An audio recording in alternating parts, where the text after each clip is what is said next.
کوئی بھی شخص جو ہے وہ گھر بیٹھے ہوئے پریشان ہے اور اس کو پتہ کیسے چلے کہ مجھے یہ مسئلہ ہے، کوئی آیت مبارکہ بتا دیں کہ جس سے وہ فیض یاب ہو سکے؟ چاہے آپ کو روحانی مسئلہ ہے یا جسمانی مسئلہ ہے، یہ دونوں کا علاج ہے۔ اب مسئلہ یہ ہے کہ ایک آدمی کی رپورٹیں ٹھیک ہے، ایک دم یہاں سنا دیتا ہوں، اگر اس دم کو سننے کے بعد میرا دم الجھن کر رہا ہے کہ وہ سننا نہیں چاہ رہا، بند کر دیتا ہے، کوئی بھی کیفیت ہو جی سکتی جی ہے۔ جی، جو بھی ویڈیو دیکھ رہے ہیں اس طرف متوجہ ہو جائیں اور غور سے یہ دم سن لیں تاکہ ان کے جو مسائل ہیں وہ گھر بیٹھے ہی حل ہو سکیں۔ لوگوں کے اوپر اثرات ہوتے ہیں کہ جب میں دم کروں گا وہ سنیں گے، وہ چیخیں گے بھی، آنکھوں سے آنسو جاری ہو جاتے ہیں، اس لیے بہتر ہے کہ وہ لوگ کسی بڑے کو ساتھ بٹھا لیں۔ اعوذ باللہ من الشیطان الرجیم، بسم اللہ الرحمن الرحیم، واتبعوا ما تتلو الشیاطین علی ملک سلیمان وما کفر سلیمان ولكن الشیاطین کفروا يعلمون الناس السحر وما انزل على الملكين ببابل هاروت وماروت۔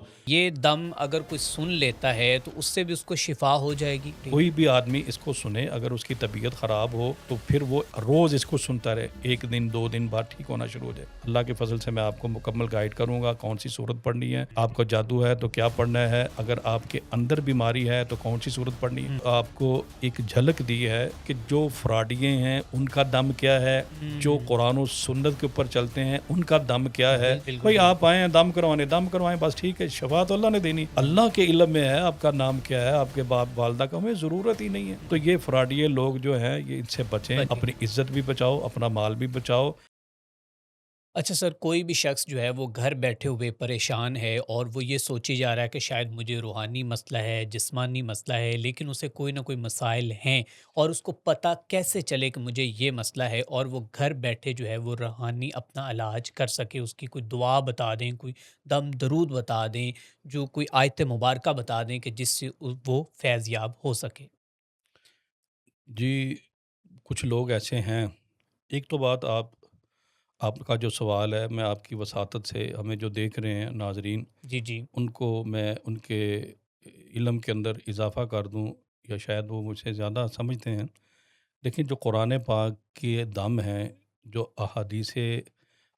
حدیث سے ثابت ادیہ معصورہ ہیں، یہ چاہے آپ کو روحانی مسئلہ ہے یا جسمانی مسئلہ ہے، یہ دونوں کا علاج ہے۔ ٹھیک ہے۔ ضروری نہیں کہ آپ کو جن چمڑے ہوں یا اسیب ہو یا جادو ہو تب ہی آپ نے اللہ سے، اللہ کے ناموں کے ساتھ یا قرآن کی آیت کے ساتھ بالکل یا بالکل۔ دعاؤں کے ساتھ اللہ سے تعاون مانگنا، نہیں، قطعاً ایسا نہیں ہے، ہوں بلکہ آپ روحانی اور جسمانی دونوں امراض میں اللہ سے مدد مانگ سکتے ہیں، ٹھیک ہے۔ دعاؤں کے ذریعے، اللہ کے ناموں کے ذریعے۔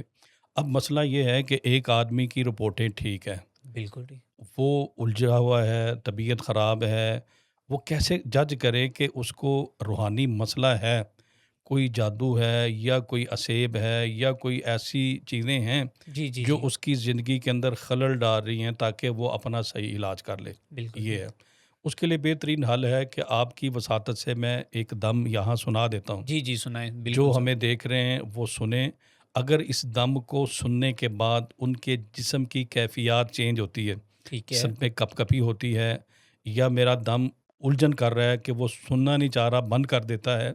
یا دم سننے کے دوران اس کے جسم سے جان نکل رہی ہے، ہاتھ پاؤں جو ہے وہ کپ کپی طاری ہو گئی ہے، کوئی بھی کیفیت ہو جی سکتی جی ہے، جی، یا پھر یہ ہے کہ دم سننے کے بعد اسے سکون محسوس ہوا ہے، اس کے جسم سے وہ جو منفی اثرات سے جو بوجھ تھا دل کے اوپر وہ بوجھ ختم ہو گیا ہے، تو اب بھی یہ علامتیں ہیں۔ مطلب وہ مریض جب اس دم کو سنے گا وہ خود ہی جج کر سکتا ہے کہ واقعتاً مجھے کوئی مسئلہ ہے، اس میں کئی بھی کس طرح کی کیفیات بالکل ہو ٹھیک۔ سکتی ہیں۔ جو بھی ویڈیو دیکھ رہے ہیں وہ اپنی اٹریکشن جو ہے اپنی اس طرف متوجہ ہو جائیں اور غور سے یہ دم سن لیں تاکہ ان کے جو مسائل ہیں وہ گھر بیٹھے ہی حل ہو ہاں، سکیں۔ بعض ایسے لوگوں کے اوپر اثرات ہوتے ہیں کہ جب میں دم کروں گا وہ سنیں گے، وہ چیخیں گے بھی، وہ ٹھیک ہے۔ چیخیں مارتے ہیں، آنکھوں سے آنسو جاری ہو جاتے ہیں، چیخیں مارنے کو، اور ایسے غصہ آنا، طبیعت میں تلخی، وہ بال- ساری کیفیات ہو سکتی ہیں۔ جی جی، اس لیے بہتر ہے کہ وہ لوگ جن کے اوپر یہ کیفیت ہے وہ کسی بڑے کو ساتھ بٹھا لیں۔ ٹھیک ہے، بالکل ٹھیک ہے۔ اعوذ باللہ من الشیطان الرجیم، بسم اللہ الرحمن الرحیم، الحمد للہ رب العالمین الرحمن الرحیم، مالک یوم الدین، ایاک نعبد و ایاک نستعین، اہدنا الصراط المستقیم، صراط الذين أنعمت عليهم غير المغضوب عليهم ولا الضالين آمين.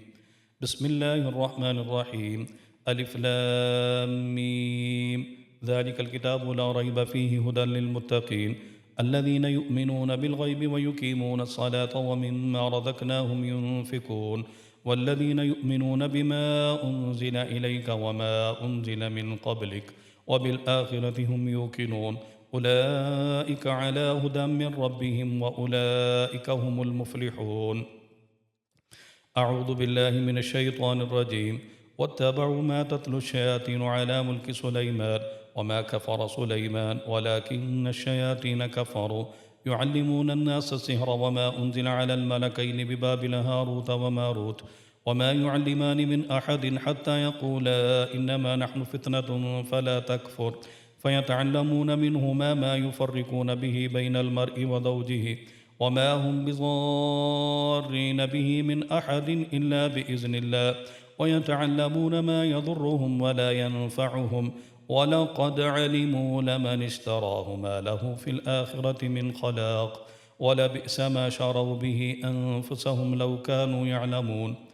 وإلهكم إله واحد لا إله إلا هو الرحمن الرحيم. إن في خلق السماوات والأرض واختلاف الليل والنهار والفلك التي تجري في البحر بما ينفع الناس وما أنزل الله من السماء من ماء فأحيا به الأرض بعد موتها وبث فيها من كل دابة وتصريف الرياح والسحاب المسخر بين السماء والأرض لآيات لقوم يعقلون. ومن الناس من يتخذ من دون الله أندادا يحبونهم كحب الله والذين آمنوا أشد حبا لله ولو يرى الذين ظلموا إذ يرون العذاب أن القوة لله جميعا وأن الله شديد العذاب. إذ تبرأ الذين اتبعوا من الذين اتبعوا ورأوا العذاب وتقطعت بهم الأسباب وقال الذين اتبعوا لو أن لنا كرة فنتبرأ منهم كما تبرأوا منا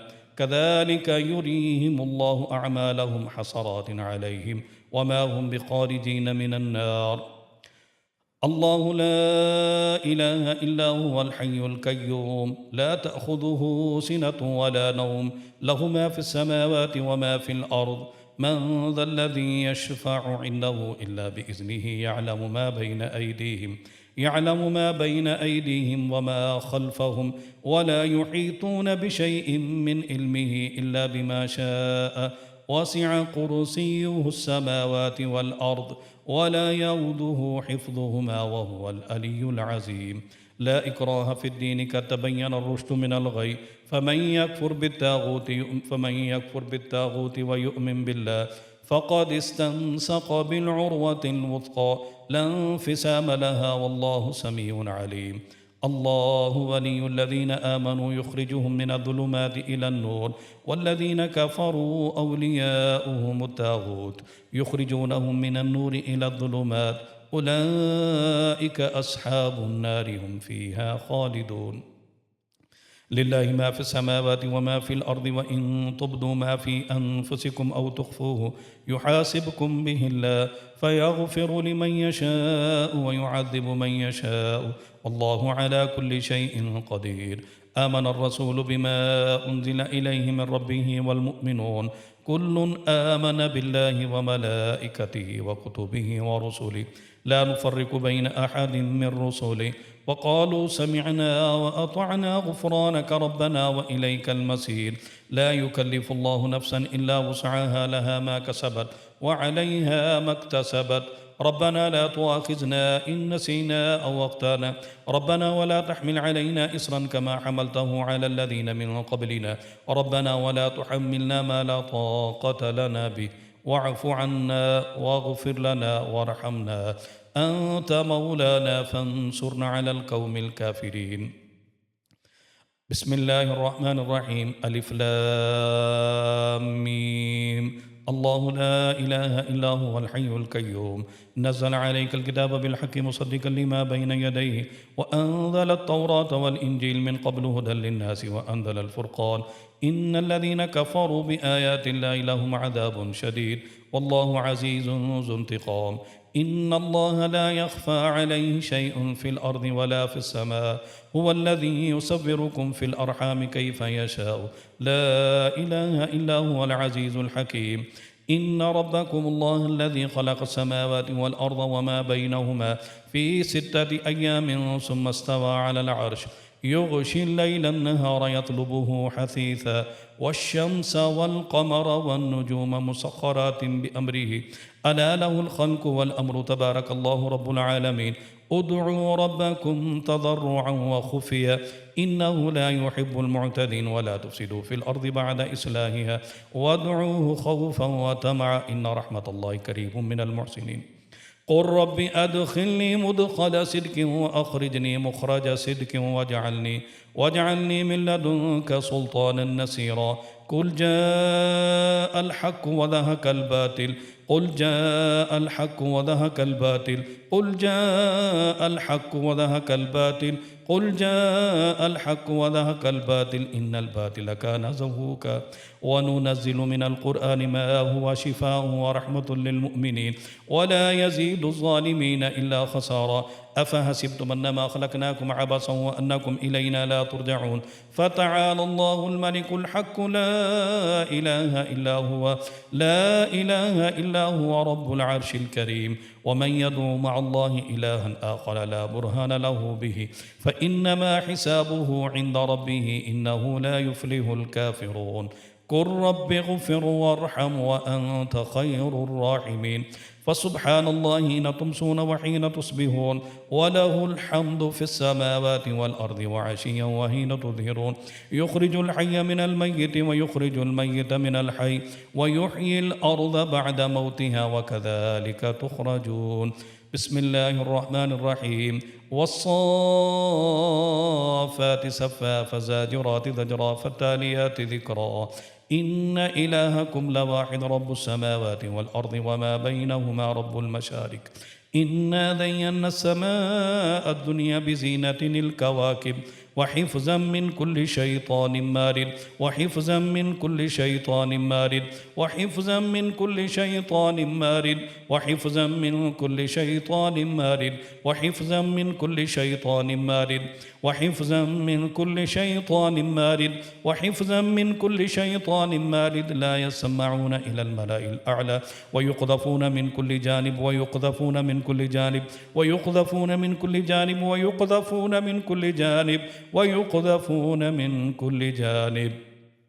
والصافات صفا فزاجرات زجرا فالتاليات ذكرا إن إلهكم لواحد رب السماوات والأرض وما بينهما رب المشارق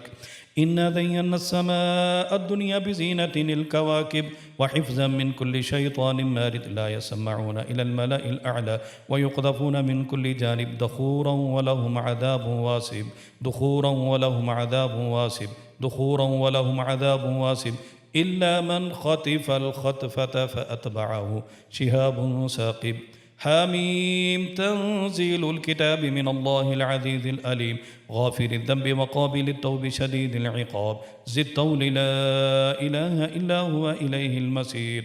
يا معشر الجن والإنس إن استطعتم أن تنفذوا من أقطار السماوات والأرض فانفذوا لا تنفذون إلا بسلطان فبأي آلاء ربكما تكذبان يرسل عليكما شواظ من نار ونحاس فلا تنتصران بسم الله الرحمن الرحيم تبارك الذي بيده الملك وهو على كل شيء قدير الذي خلق الموت والحياة ليبلوكم أيكم أحسن عملا وهو العزيز الغفور الذي خلق 7 سماوات طباقا ما ترى في خلق الرحمن من تفاوت فارجع البصر هل ترى من فطور ثم ارجع البصر كرتين ينقلب إليك البصر خاسئا وهو حسير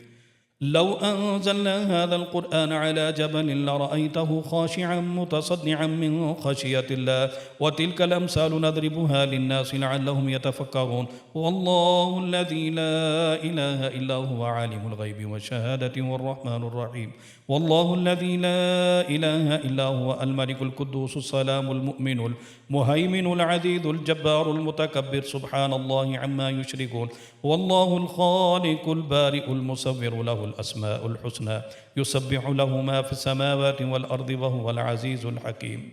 فلما ألقوا قال موسى ما جئتم به السحر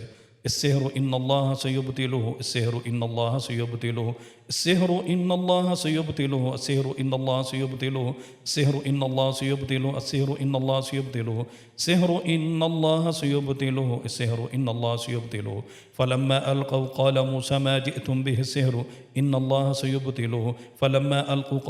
قال موسى ما جئتم به السحر إن الله سيبطله فلما ألقوا قال موسى ما جئتم به السحر إن الله سيبطله فلما ألقوا قال موسى ما جئتم به السحر إن الله سيبطله إن الله لا يصلح عمل المفسدين إن الله لا يصلح عمل المفسدين إن الله لا يصلح عمل المفسدين ويحق الله الحق بكلماته ويحق الله الحق بكلماته ويحق الله الحق بكلماته ويحق الله الحق بكلماته ويحق الله الحق بكلماته ويحق الله الحق بكلماته ولو كره المجرمون فوقع الحق وبطل ما كانوا يعملون فوقع الحق وبطل ما كانوا يعملون فوقع الحق وبطل ما كانوا يعملون فوقع الحق وبطل ما كانوا يعملون فوقع الحق وبطل ما كانوا يعملون فوقع الحق وبطل ما كانوا يعملون فغلبوا هنالك وانقلبوا صاغرين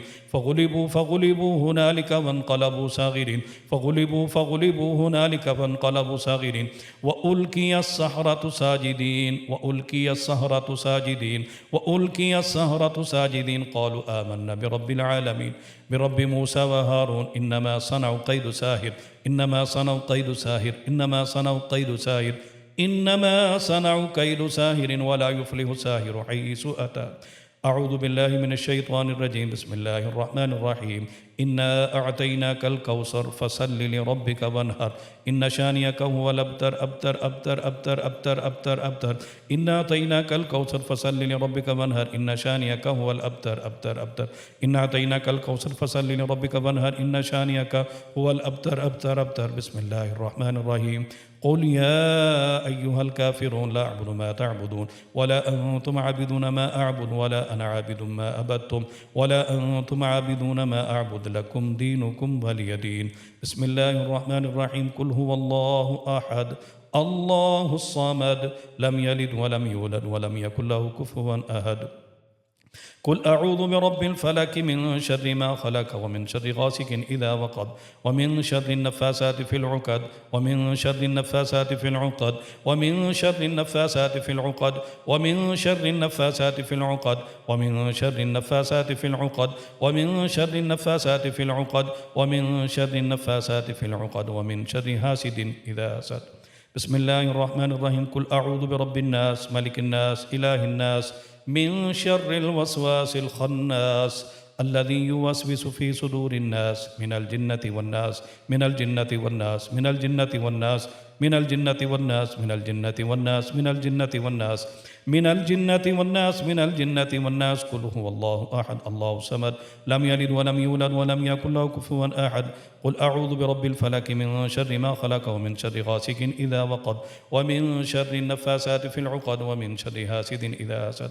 قل أعوذ برب الناس ملك الناس إله الناس من شر الوسواس الخناس الذي يوسوس في صدور الناس الذي يوسوس في صدور الناس الذي يوسوس في صدور الناس من الجنة والناس من الجنة والناس من الجنة والناس بسم الله أركيك من كل شيء يؤذيك ومن شر كل نفس أو عين حاسد الله يشفيك بسم الله أركيك بسم الله أركيك من كل شيء يؤذيك ومن شر كل نفس أو عين حاسد الله يشفيك بسم الله أركيك بسم الله أركيك من كل شيء يؤذيك ومن شر كل نفس أو عين حاسد الله يشفيك بسم الله أرقيك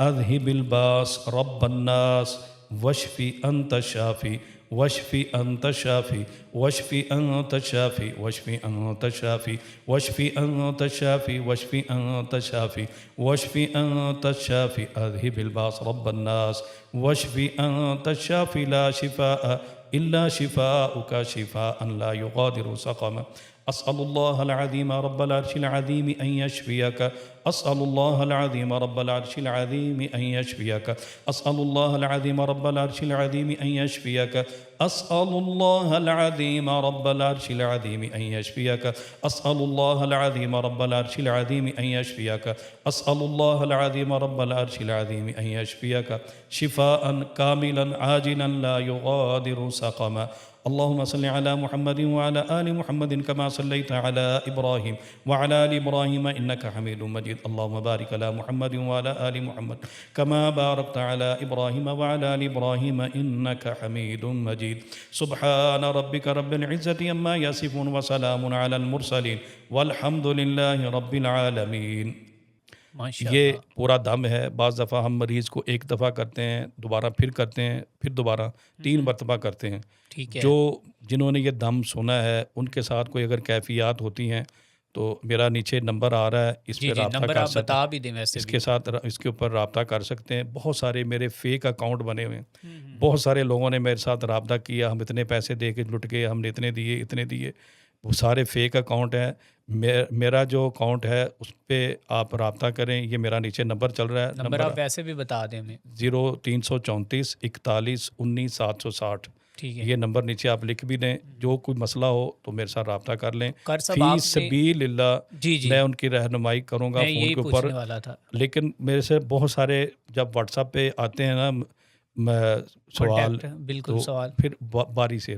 جب جس کی آج باری آئے گی اس کو آج جواب، جتنا ٹائم ملتا ہے۔ بالکل پھر جو لوگ بار بار کرتے ہیں نا تو ان کا پھر نمبر اتنا نیچے چلا جاتا ہے۔ اتنا نہیں۔ آپ چھوڑ دیں، اللہ کے فضل سے میں آپ کو مکمل گائیڈ کروں گا کون سی صورت پڑھنی ہے، آپ کو جادو ہے تو کیا پڑھنا ہے، اگر آپ کے اندر بیماری ہے تو کون سی صورت پڑھنی ہے، اگر خارجی بیماریاں ہیں، کوئی ڈرا رہا ہے، کوئی شکل نظر آ رہی ہے، کوئی باہر جانے میں خوف ہے، اس کے لیے وہ ہم اگلے پوڈ کاسٹ میں انشاءاللہ جی جی اس کے اوپر بات بھی کریں گے۔ ہمارے اس پوڈ کاسٹ کو دیکھ کے اگر کسی کے اندر کوئی سوال پیدا ہوتا ہے جی جی، تو اسی پوڈ کاسٹ کے بالکل نیچے ایسے۔ وہ کمنٹ کرے، ہم انشاءاللہ ان کے جواب بھی دیں گے آپ کے اسی پوڈ کاسٹ کے حوالے سے۔ پھر کوئی کچھ لوگوں کے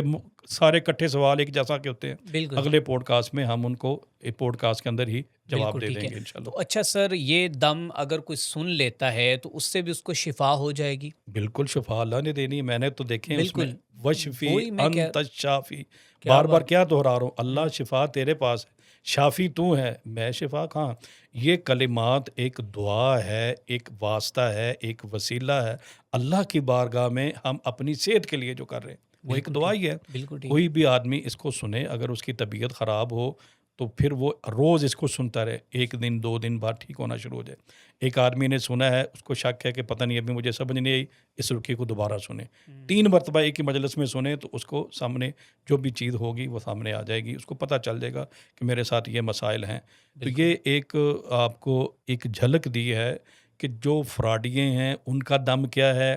جو قرآن و سنت کے اوپر چلتے ہیں ان کا دم کیا ہے۔ بالکل ہم بالکل اونچی آواز میں ہر آنے والے کو دم کرتے ہیں، ان کا عقیدہ بناتے ہیں کہ شفا اللہ کی جانب سے ہے۔ یہ وہ سورسز ہیں، وہ چیزیں ہیں، وہ آیات ہیں، وہ احادیث سے ثابت شدہ دعائیں ہیں جو ہمیں شارع علیہ السلام جناب محمد الرسول اللہ صلی اللہ علیہ وسلم نے سکھلائی ہیں۔ ان کے ذریعے ہم اللہ سے شفا یابی کی 1% نہیں 100% امید رکھ کے، یہ طریقے ہیں، یہ ہماری طریقہ کار ہے دم کرنے کا۔ ایک جھلک وہ بھی ہے جب آپ پتہ چل جائے کہ فراڈیا کون ہے اور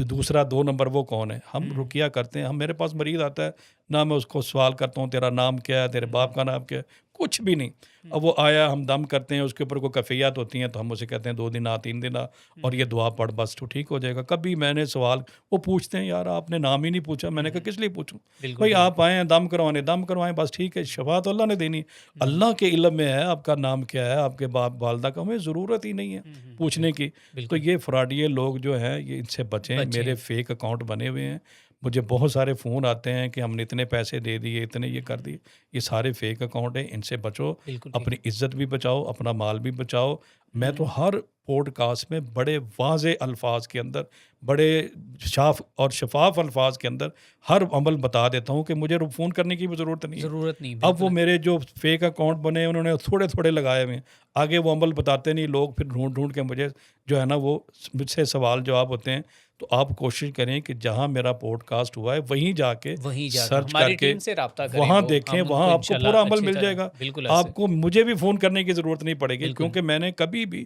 ادھوری بات چھوڑی نہیں ہے، چھوڑی نہیں ہے۔ پوری بات وضاحت کے ساتھ ادلہ کے ساتھ بتاتا ہوں۔ یہ حدیث کے اندر ہے، یہ بالکل، قرآن کی آیت ہے، آپ ایسے پڑھیں، آپ کو اللہ شفا دے بالکل، دے گا۔ بالکل ٹھیک ہے۔